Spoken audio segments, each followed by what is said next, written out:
through this meeting today. Again, I'm going to turn this back over to Sharon, one of our co-chairs again. Sharon, would you like to come back up here? Thank you so much. Thank you, Kevin. At this time, I'd like to introduce our fellow co-chair, Ms. Victoria Camp, and she's going to update us on the upcoming chaplaincy training. Please help me welcome Victoria. Thank you, Sharon. Welcome.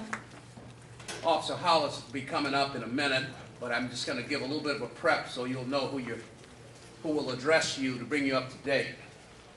We have 14 law enforcement jurisdictions that work with the Southern Nevada Community Gang Task Force. All of these law enforcement divisions work together with prevention and intervention to address the gang issue here in Southern Nevada. It's so important that officers work with the community because this is a community problem, and without the community, we run the cycle over and over. Good afternoon, everyone. I'm David Hollis. But as Jerry said, my nickname is David Hot Dog Hollis. I got the nickname because I'm a former gang member that grew up in Los Angeles. I'm almost 45 years old. I started gang banging in 1976. I was 11 years old at the time. I come from substance abuse. My mother's a crack addict today, 26 years. My father died an alcoholic. But by the grace of God, I'm here today because he had a mission for me to deal with these children. But before I became an officer, and I've been an officer 13 years, I had to say, I'm sorry, but I've been an officer for 13 years with the state of Nevada. I got a sign in my office that states, "You're looking at the person I swore I'd never become." I didn't want to be an officer, but I wanted to work with children. So prior to me being an officer, I played professional football with the Seattle Seahawks, the Kansas City Chiefs. But nobody was willing to deal with him because he was bravado in school. So because of his bravado, what we do in school? What do we do with these kids like that? We RPC these kids, we expel these kids, and tell them to go to a continuation school. We throw these kids away. I could have been that throwaway. They do it all the time.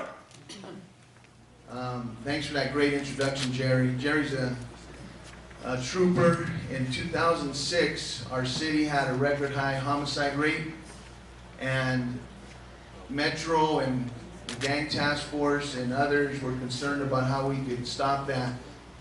And he invited me and my wife, and David Osmond and some others to go to Chicago to learn a model called Ceasefire. And we came back and implemented it in January 2007 in the West Side. And within 1 year, violent crime, including shootings, dropped 43%, and murder dropped 25%. And not just the percentage, but we were doing, as pastors, we were doing a lot less funerals. In 2008 and 2009, the program continued in West Las Vegas and is still there. It's expanded to the Northeast Area Command called Save Valley United.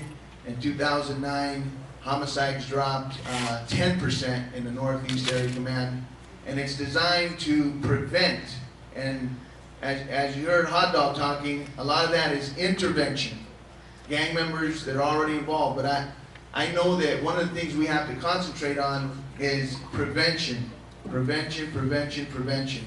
Because if we can stop these young people from ever joining the gang, or from, you know, they start hanging around the gang but never actually get in and they fall away into something better, we've saved them and society and the taxpayers a whole lot of money, a whole lot of heartache, and sometimes, many times, their life.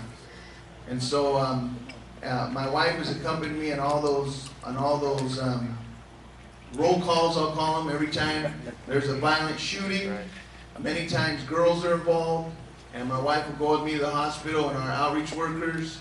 And it's something else when you see a 16-year-old girl shot 3 or 4 times, laying in the hospital, her family's crying, and you know, my wife will be right there with me to help talk to them. And our main goal, as we heard earlier, is to stop that cycle of violence, because retaliation is part of the gang culture.